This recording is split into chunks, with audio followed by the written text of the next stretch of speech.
Welcome everyone. As more people are coming in, I'll just get started. So glad you could join me today. And this Ask Me Anything is focused on the blueprint of transformation. It's to promote the class that I'm doing on October 22nd, How to Lead a Transformative Life. But also we're just going to talk about it, transformation tonight.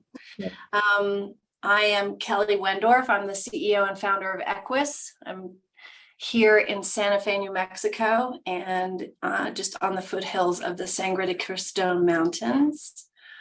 And on behalf of EQUUS, I would like to first begin by acknowledging and paying my respect to the traditional indigenous custodians of this land on which I stand and on which you stand to join this circle today.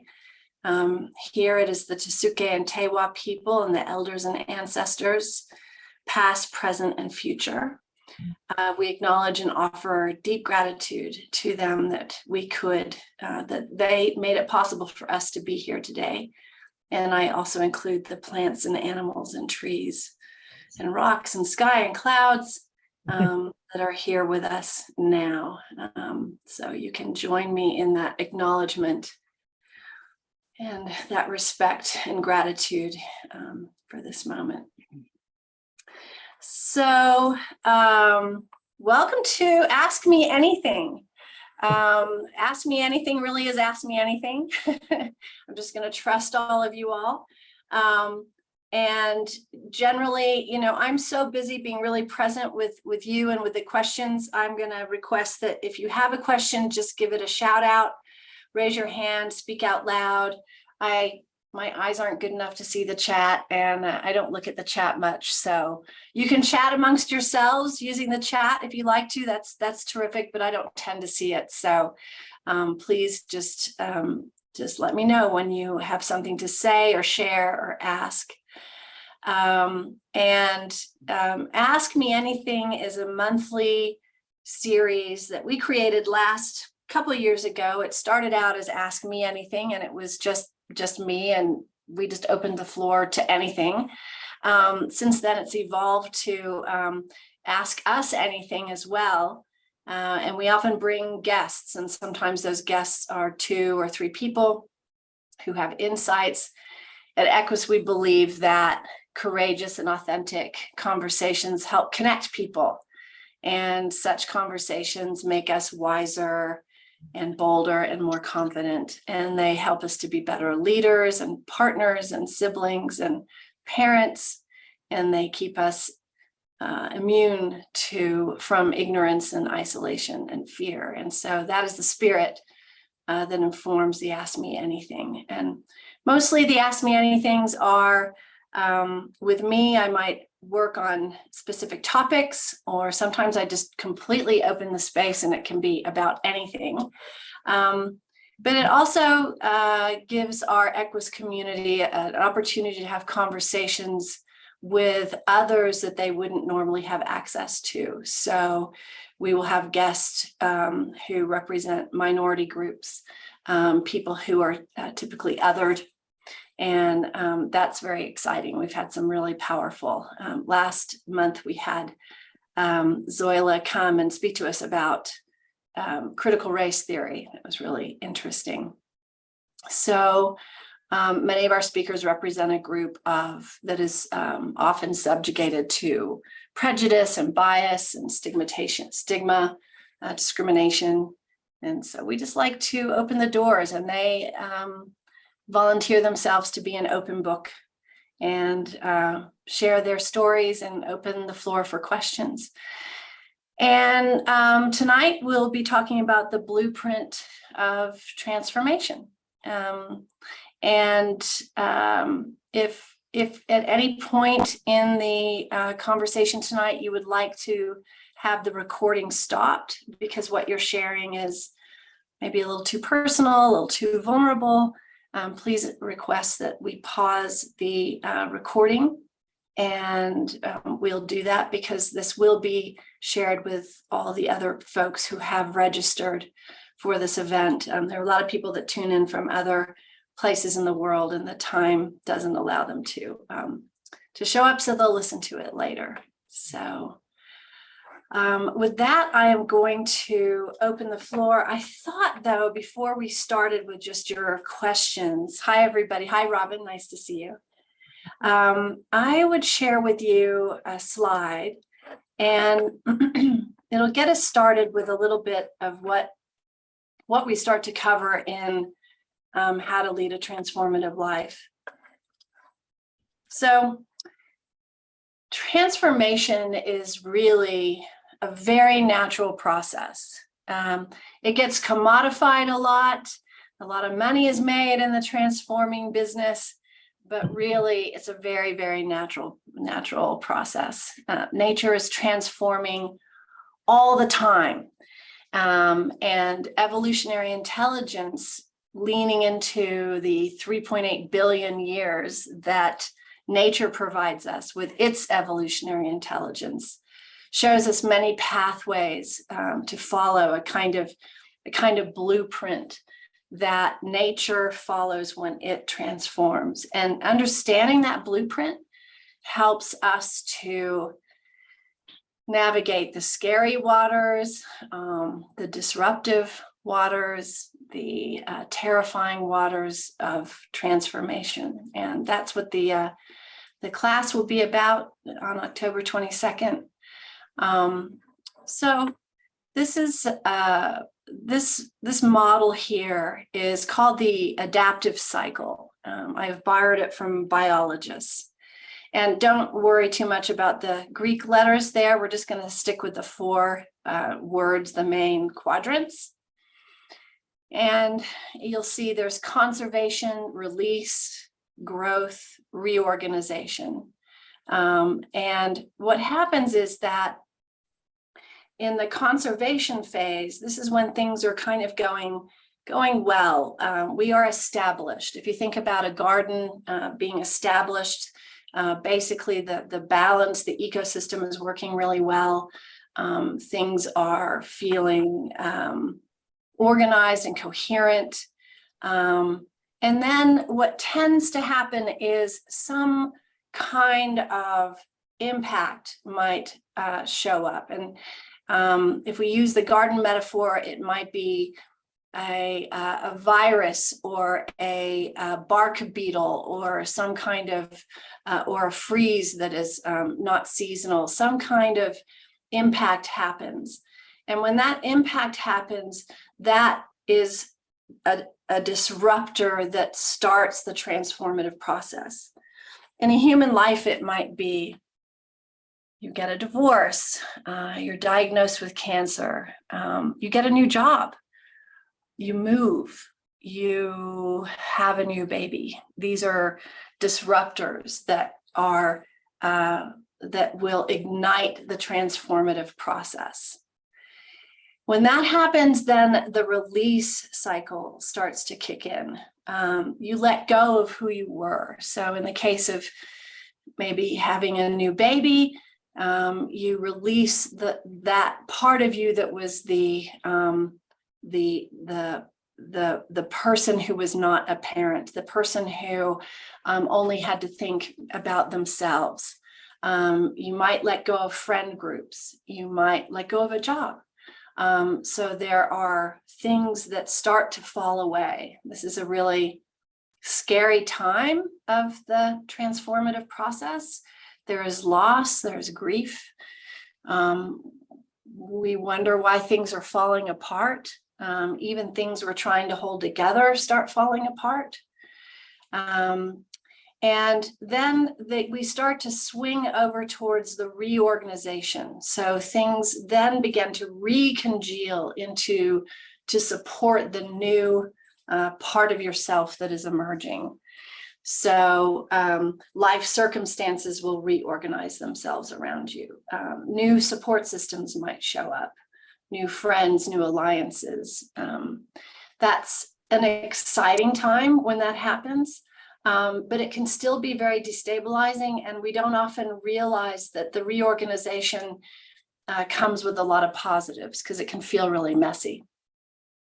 And then we drop into the growth. Well, we drop on the slide, but it is a sort of an upswing into the growth. So we then start to grow into this new part of ourselves. And then it equals out again. So you can have an adaptive cycle within a day, within a month, within a stretch of 5 years. We are often having sort of micro transformations that are happening in a week, inside a week. When you start to pay attention to this pattern, you start to see how it's happening in many micro and macro moments in your life. And what nature shows us is that transformation calls on 3 specific processes. We preserve the DNA that is essential for the species survival. So this is looking from a biological point of view, and this is what nature does. We preserve the DNA that's essential for our survival, and you can use the word DNA metaphorically. We keep that which is essential. We discard that no longer serves the current needs. It might be energy, it might be form, it might be behaviors or people, or groups, friend groups. And then the DNA that remains gets rearranged to create new abilities to thrive in new or more challenging environments. So those are the 3 things that are happening. And the more we allow that natural process to happen and not fight it, and of course, our culture very much resists change. So, and we can talk about that tonight if you have questions about that. But the more that we allow the process and normalize it and understand that it's natural, the more we can capitalize on it, leverage it, feel more resilient inside of it, feel less stressed inside of it. And then the last thing I want to share is the blueprint for human transformation, the 5 stages. And in the class on the 22nd, we go into these 5 stages.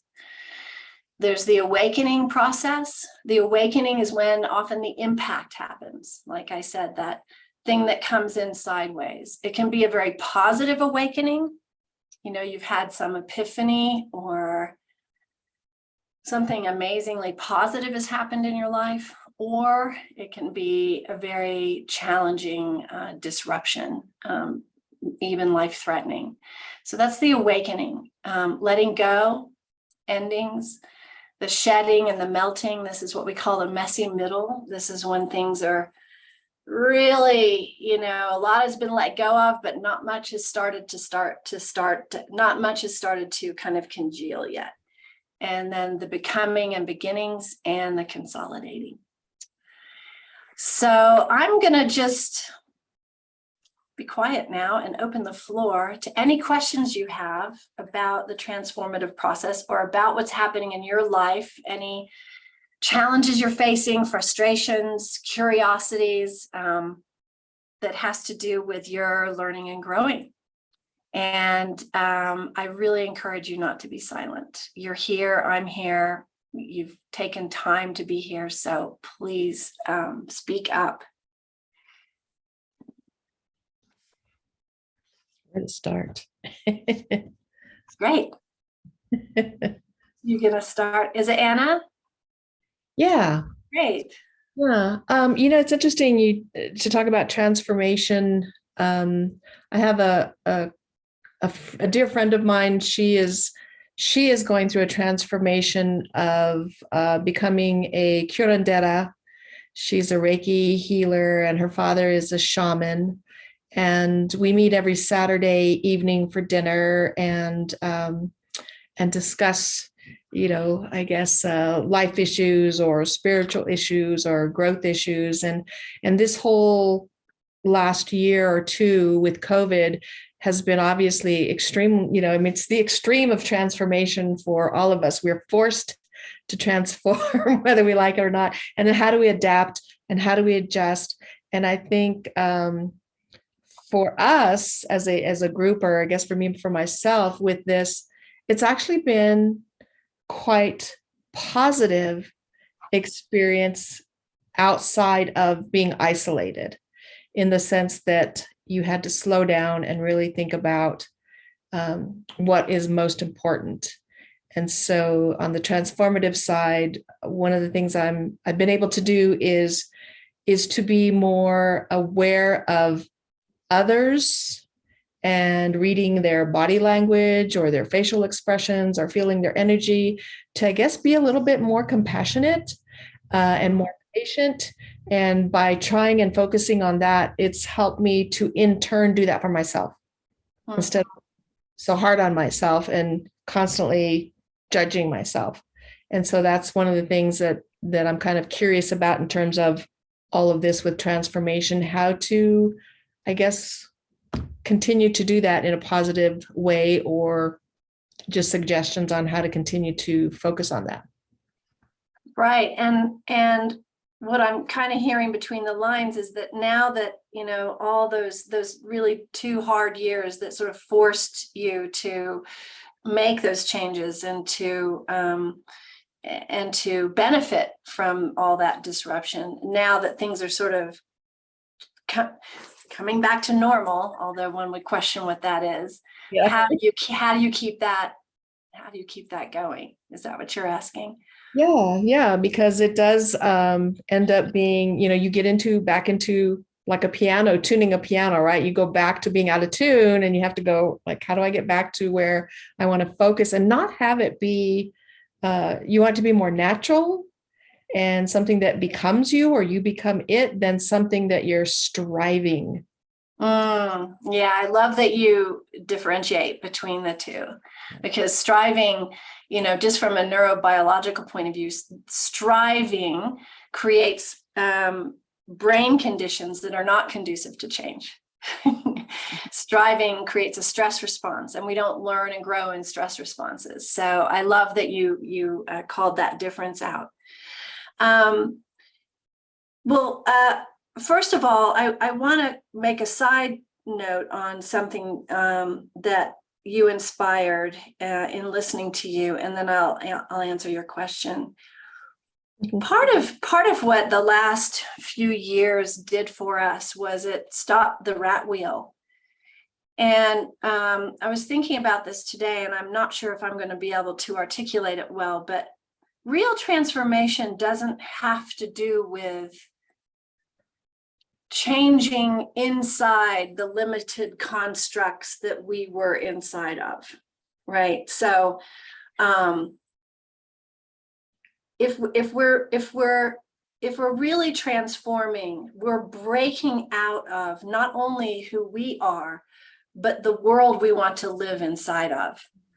And so many people report that, you know, the pandemic gave them a chance to slow down, to stop, to be with their family more, and in effect have a more sane, except for the isolation, like you say, but have a more sane tempo. And what you will find in the transformative process, if it's real transformation, is that you no longer align with consensus reality as it stands. There will be things that no longer fit you, or that you no longer want to work inside of. So that's part of why those 2 or 3 years were so impactful, as it took us as a collective out of the tyranny of this capitalistic go, make things happen, you know, faster, bigger. And we were able to pause. And so can you create conditions for yourself of that sort of rhythm, even as the world speeds up again? Can you create pause in your days? Can you create practices for yourself that allow that kind of time, what we call kairos, right? Not chronos. Chronos is the get it done by 2:00 on Thursday. Kairos is the time things take, you know, the ripening of a fruit. So can you embed in your days more kairos? I like that. My partner and I have started this new this new practice, if we could even call it that, because it's not striving, right? It's not rigid, but where we wander out at night and go and just look at the stars and hang out with the horses and just sort of be. And I'm noticing that just 10 minutes like that changes how I see things, how I think of things, what I consider. So, so my suggestion is that you create more kairos moments in your days and regular, because it allows like the quieter inner voices to come to the surface. Okay. Yeah. Does that make sense?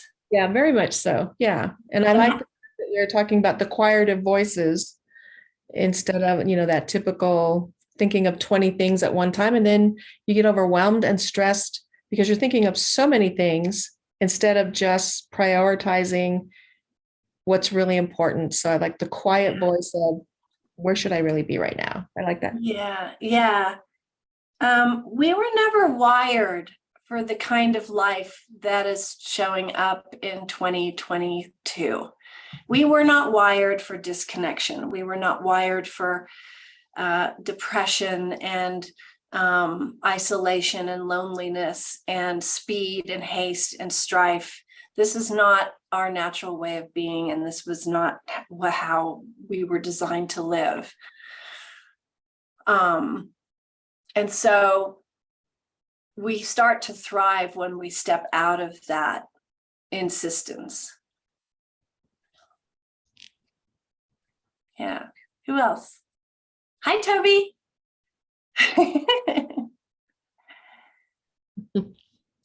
Actually, Toby is who gave me that adaptive cycle slide that you saw. Toby is, you can raise your hand, Toby. Toby is a visionary thought leader of the biomimicry movement. And just loosely translated, biomimicry is looking to nature's wisdom to inspire innovative ways to solve our problems.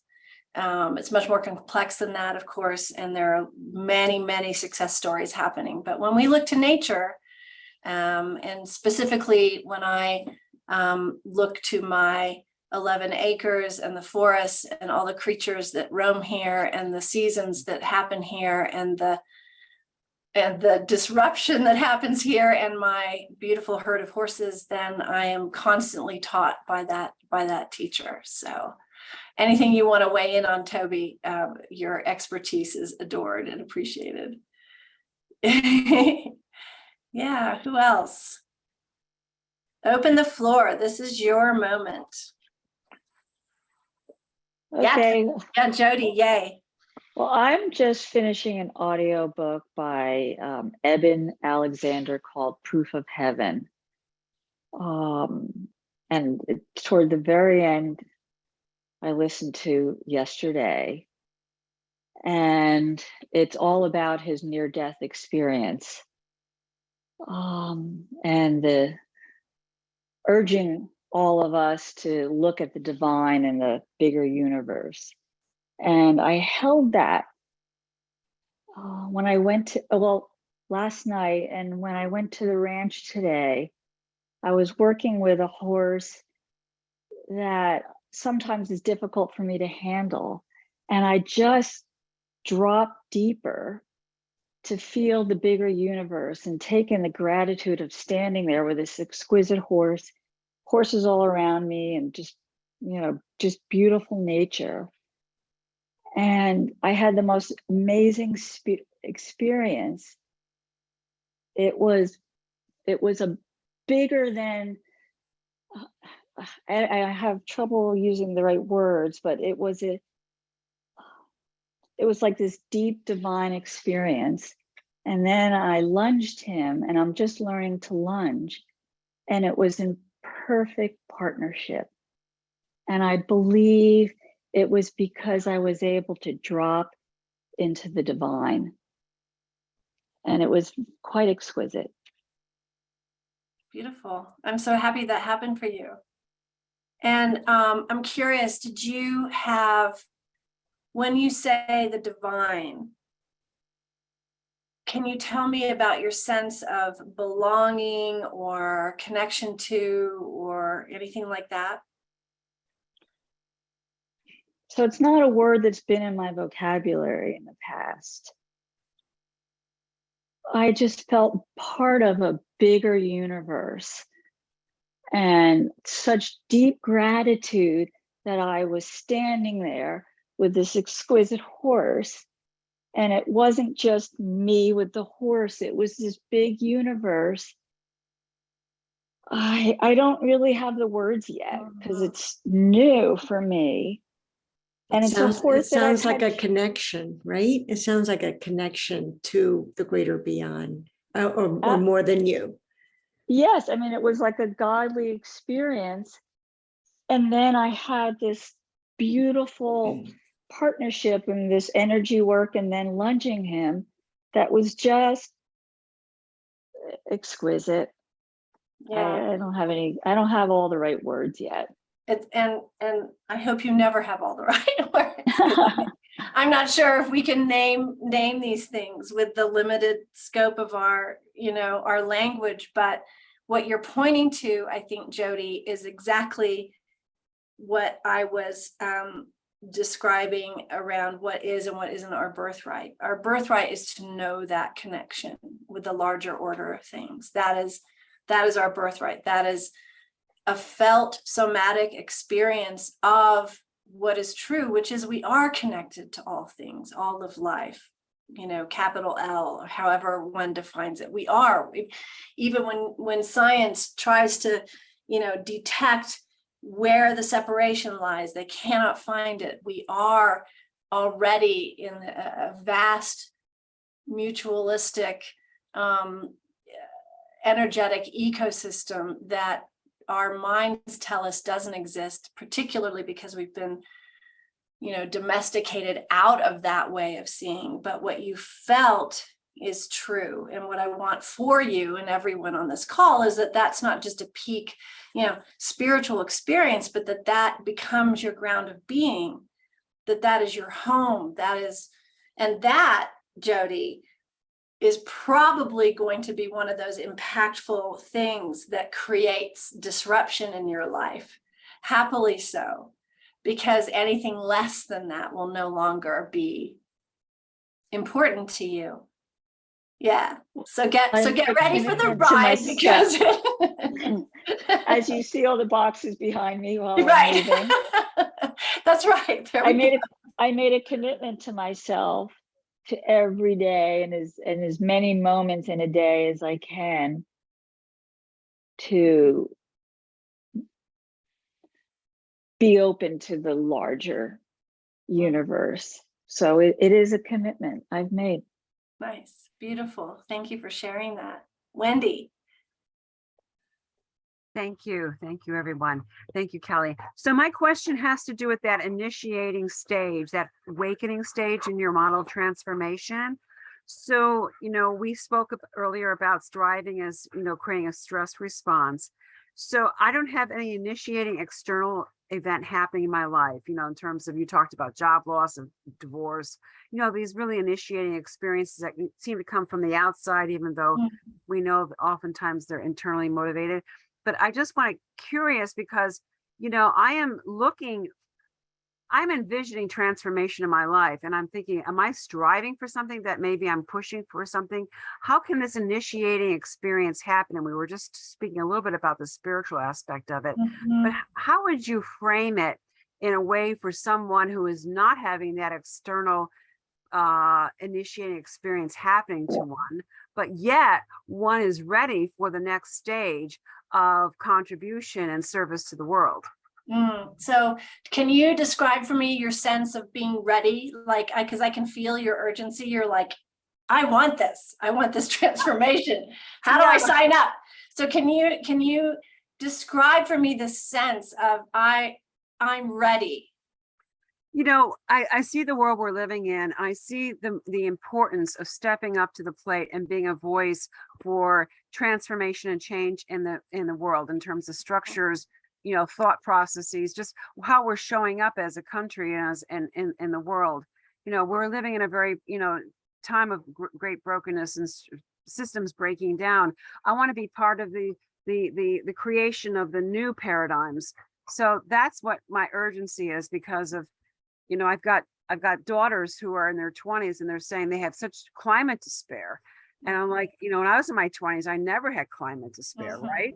You know, and here I am. My God, I am an elder now, and I need to be a voice for these next generations to help the world create a new kind of world, that we don't have this sort of despair around climate and just really existential issues, not just, you know, how you know what I'm saying. Yes, yes. So thank you. So I would pose that you have several awakening elements that are coming in at you. One, it may be several of the political events that have happened lately, the school shootings.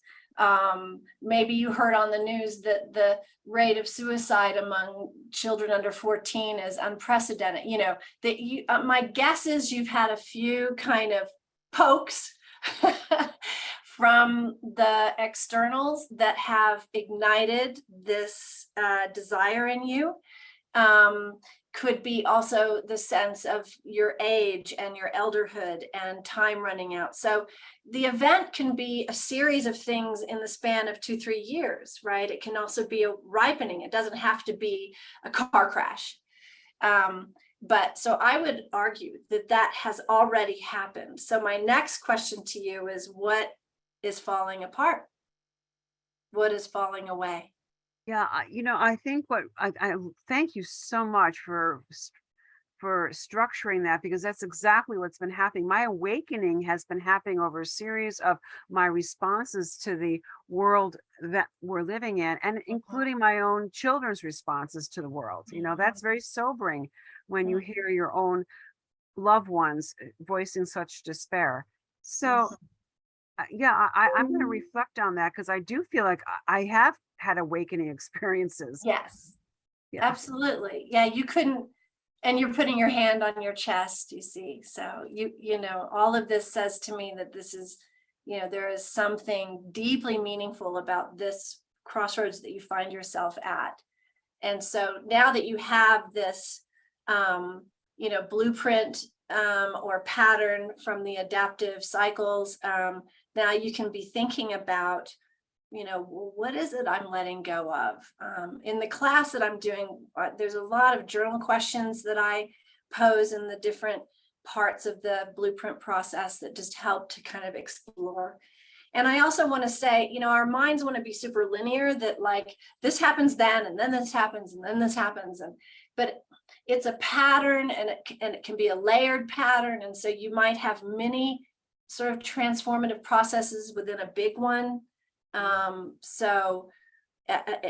It's really, if you were to really look at it more accurately, it's probably some kind of a 3-dimensional Venn diagram sort of thing that goes through space and time, and, you know, many years and lots of different ways. So, but what might be most useful for you now is to acknowledge that awakening has happened. That's wonderful. You know, you can trust, to use John O'Donohue's line in his poem For a New Beginning, you know, you can trust the promise of this opening. It comes with it a promise. If you follow the energy that this has awakened in you, there will be some letting go, some endings, and there will be a messy middle, and then there will be a reorg. So start to pay attention to it now. You're already there. Sounds like an adventure. It is. Thank you so much. So Toby put something in the chat, even though I don't read chats, but I can see this now. Thank you, Toby. That's terrific. I love that. Thank you for that. Oh, and Toby, if you could also put in the chat your website so people can learn more about biomimicry, that would be fabulous. Sure. I just put that in response to you, Wendy, saying that you're an elder now, and you want to address the climate issue. And I think Third Act is cool because it's for people who are, in our third act, it's not too late for us to make big change. We have so much influence in the world. We have so much privilege in the world. We have so many opportunities to use our influence to make change. And it's really great people who founded this. So it's a place to get plugged in. Mhm. Thank you so much, Toby. Thank you. Thank you. And here's my website. Okay, who's next? Nothing changes unless you speak up. I would love to ask a question. Hi, Barbara. Steed is my Oh, first name. Steed. Hi, Steed. Nice to see Hi you. there. Welcome. Yes, thank you. I've already been touched by this conversation. I feel like I've walked into a group of fellow souls on a journey together. Thank you so much. And my question is I'll just do my best, because the process I'm in is I don't quite know where I'm at with everything yet. I'm an artist, and I've been through, it's 10 plus years of dissolution. I mean, all the key parts of life, they have all dissolved in various forms, some of them painful, some of them just, and I just have been cooperating and going along. Art has always been like a lifeline. It's just always there for me, like a friend, a companion, a calm place. And I have been feeling the need not only to really be devoted. I feel like this is a gift given to me. So really give myself to this and give the time to it and attention. But I always want to share what, if I have something good, I want to share it. And so, and I'm in my whatever, I don't know what stage of life you'd call me in, but I'm definitely no spring chicken. And I am feeling like I want to really get to my life's work, my life's purpose, and have and give something that's helpful in these just really tough times, challenging times. So my answer so far has been, when I see something like this, I show up, I listen, I'm learning. And listening seems to be such a big key. But, I just, maybe other people know what I'm talking about or going through this. I just would love anything that comes to you on this topic. Oh, I know. There's also this key of like, art is such a pleasurable thing for me. And I know in my heart the value, the importance of beauty. But in this culture, it's kind of like, it's like first thing to go, not important. It's an extra, it's a luxury, and I don't, so I'm also dealing with those beliefs inside of me. So I'm just like, I'm in the thick of it, doing my best to like relax and listen. And at the same time, like, hey, And what is the hey? What's that saying? I want some answers now. Let's do something now. I'm in Aries, it's like, what the heck? And the answers, what are the answers? Answers to what? What am I supposed, what can I do that will make a difference, that will be important? Well, I guess I just shone a light on myself, as I want to do something that's important, that makes an impact, that makes a difference. Yeah. Right. And so what did that tell you that you just shone a light on? You want to do something important. What did that just now tell you? Well, the first thing is that I have some embarrassment about that. Like I shouldn't, that's not okay. That's a egotistical point of view. So I do tons of writing, clearing things. I'll see what of that, but also the awareness of like, yeah, that may not be a bad thing. That may be a wonderful thing. Yeah. You care to give something that helps. Yeah. So I'm wondering if if there isn't a reframe for important to you. Yeah. Where, because when you said important and you put quotes around it, the impression I got was that you meant important as it is measured by standards external to you. Is that what you meant? Yeah, and actually, but that's not my definition of important. Right. And so what's Yeah. your definition of important?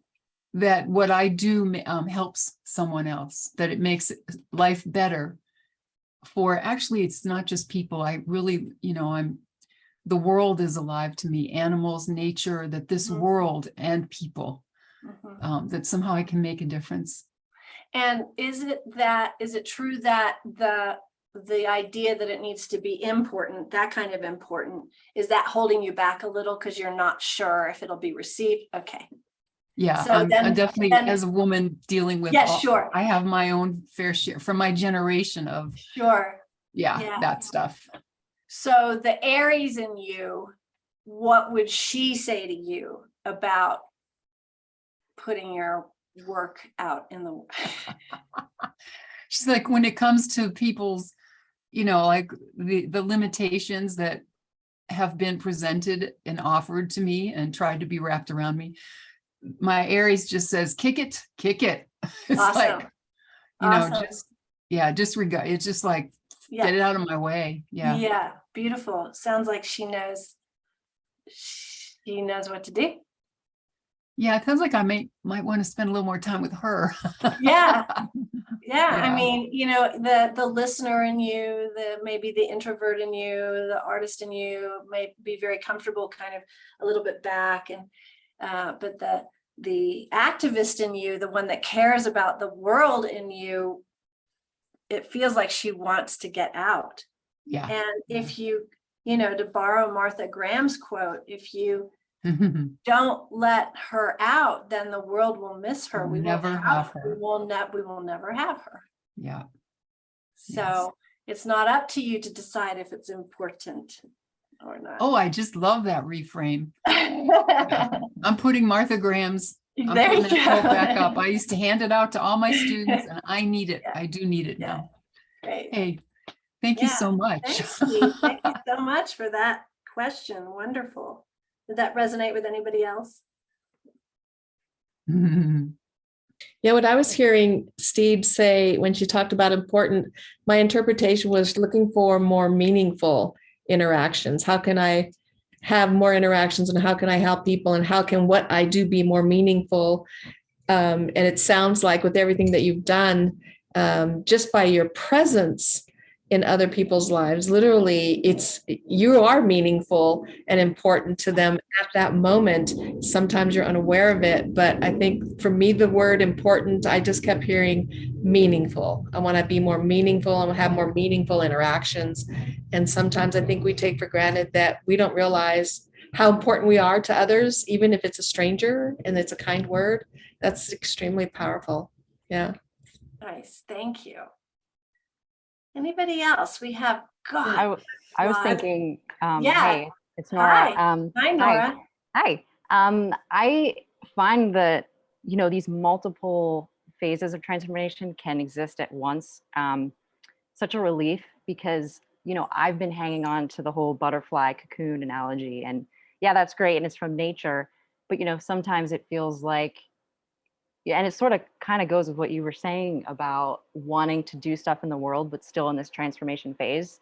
So how do you, you're cocooning, but sometimes it feels like I'm half hanging out of the cocoon, trying to help. And so this idea of like, well, wait a minute, maybe there's like multiple circles of butterfly phases happening. That for me is like super helpful. I mean, I even started researching ladybugs and how they go through multiple, and like one of their larvae eats farmers' crops. And so I was like, oh, great, larvae can be helpful. I mean, that was because for me, I was hanging on to this. Well, you have to go through the stages and you're in a cocoon, and then and this is really helpful. And so it just, it reframes how you think about it. Yeah, that's great. I love that. And that's a very sort of natural way of looking at it, because again, we kind of want a formula, and then, it fits really tidy. And now I'm in the reforming phase, but it's a little more dynamic than that. I wonder, speaking of ladybugs, if Toby has anything to share on that half melted, half formed part of the butterfly life. Well, it's making me think, Nora, of what happens in that cocoon when caterpillars spin that around themselves and then go in there. And there's actually, it's called imaginal cells get kicked in. And the DNA actually literally liquefies and transforms into something that through these imaginal cells, which I just love, because it speaks to me of our imagination and what's possible and what could we envision.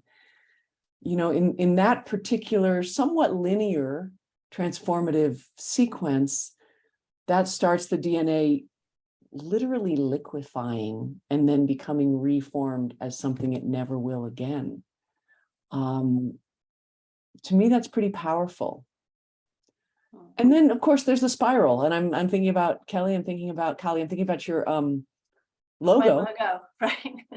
which is the spiral, which I also love, where, you know, we come back around to the same place, only maybe we're a little bit more expanded. And we come back around again, and there's that learning again, only we're a little bit more open. Or it could go the other way. I'm a little deeper into my purpose. I'm a little more focused. I'm a little more in target. But that sense of, I don't have to inhibit myself from contributing to the world because I don't feel fully cooked yet. Right, right. Good point. I'm Yeah. cocooning, but maybe I'm cocooning in a spiral where I'm going to loop around, and that adaptive cycle keeps going. You know, it's not just one time. It does Right. keep, and it's nested within other adaptive cycles. Right. that That's your family huge. is going through, Yeah. your community is going through, and our world is going through. So there's a lot of dimensionality to it.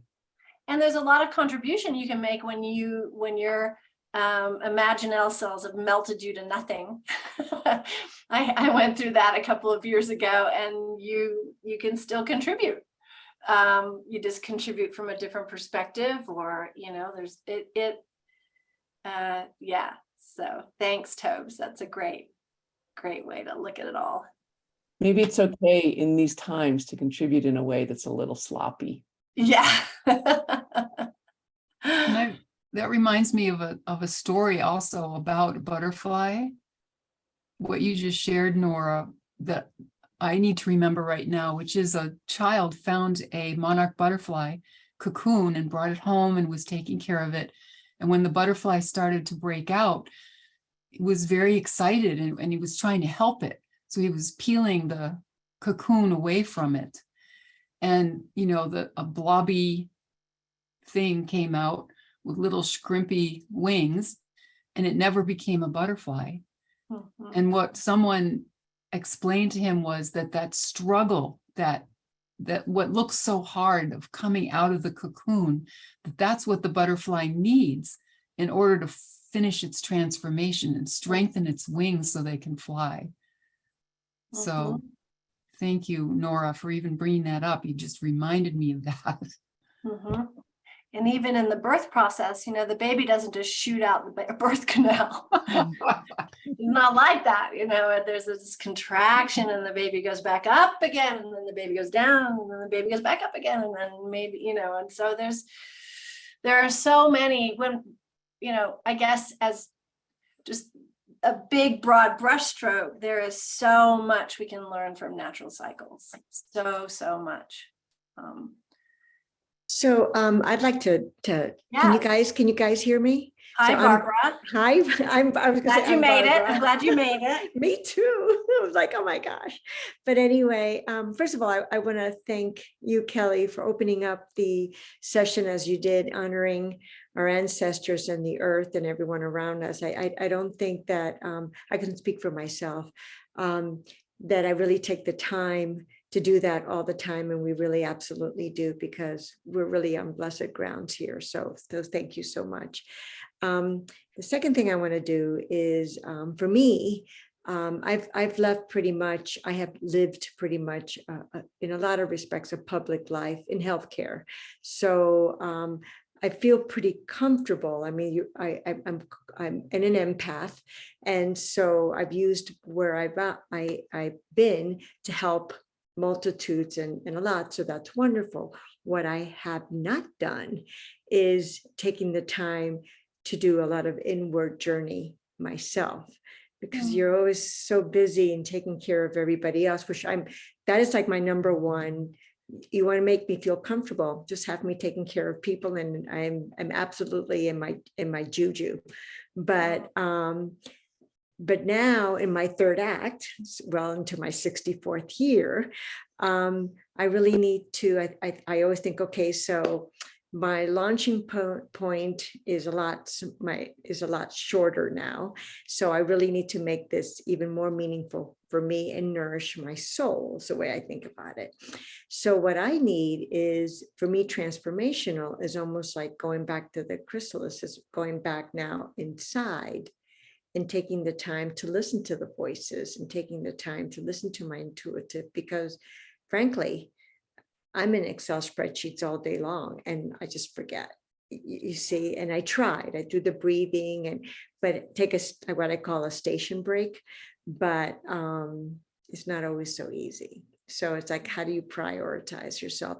And that way you're also helping others indirectly. Right. I love that you brought that up, Barbara. Thank you. So there's a book called Cassandra Speaks by Elizabeth Lesser. I highly recommend it. When women are the storytellers, the human story changes. And I was just reading an excerpt from her book, and she talks about women as activists. And she says, we as women have to become both activists and what she calls innervists, because, and I'm sure she's not just speaking to women, but men as well. It's not just a lifestyle choice to spend time on your inner life. If you're going to be an instrument of peace, good, safety, connection, joy, freedom, all of those things, then there has to be a tandem inner work, or lest we become that which we're trying to change.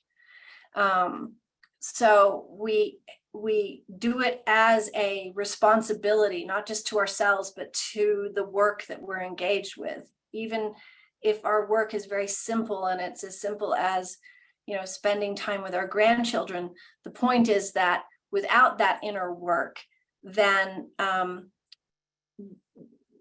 we're only contributing a part of ourselves, or we're vulnerable to acting out of a shadow place. And so it becomes not just something that's like good for me to do, but it's part of my curriculum, as someone who cares for the planet. So I thought that was a great way for her to express that. And how you prioritize, it's really interesting from a neurobiological point of view. It doesn't feel good to prioritize the inner work. So we have to forget that it's going to feel good to do that. It may start feeling good after you get in the habit of it. But if we've been practicing putting ourselves aside for 4 decades, 5 decades, 6 decades, then when we start to dedicate time, to go back to the beginning of our call, when we start to dedicate Kairos time to our mornings, our evenings, our nervous systems will react, and they will say, this feels really bad because this isn't what we normally do. This feels like new, tight, patent leather shoes, and I don't like it. So we have to get over the self-sabotage we will do because it doesn't feel good to sit down and not answer all those emails and not go to the Excel spreadsheet, and instead go to the journal, sit quietly, walk amongst the stars. So just expect it to feel crummy and do it anyway. Yeah. Thank you. Yeah. Thanks, Barbara. Thank you. Yeah. Andrew said, no fruits without deep roots. Inner work matters. Yeah. It's beautifully said. Beautiful.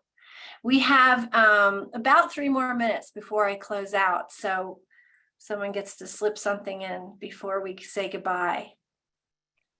Brave souls had their mic off this whole time. Who are you? I might even call on you.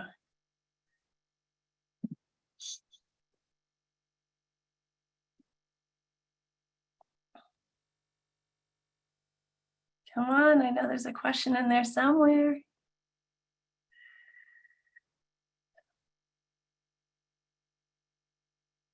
Callie, what's your transformation program? Are you going to explain that?